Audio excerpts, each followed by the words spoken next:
что обычно у молодого парня может лежать в тумбочке, которая около кровати. Мы догадываемся. И Андрей, видимо, забыл об этом, либо вот так сыграл, что якобы не помнит. И посмотрите на его реакцию. Здесь, ой, не скажу, что там тайна.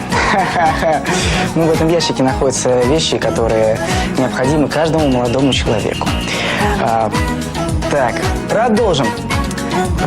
Да, видно, что он засмущался, но посмотрите на язык его тела. Его руки сразу в этом ящике уходят за находятся спину. вещи, которые необходимы. И в невербалистике это называется контролируемая открытость. То есть человек смущен, немного смущен, но он не теряет рамку. Он контролирует ситуацию. Он не оправдывается, не суетится и говорит журналистам, что здесь лежит то, что позволено каждому свободному парню. И сам же потом переводит разговор дальше. Окей, погнали. Он не ждет, пока журналист решит, куда идти. Он сам диктует правила. Диктует темп. Это признак уверенного человека. Посмотрите еще раз, что он скажет, как он уведет от этой тумбочки. Тайна. Ну, в этом ящике находятся вещи, которые необходимы каждому молодому человеку.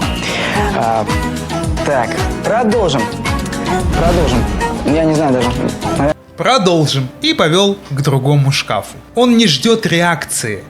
Он ведет за собой. Для многих людей это незначительно.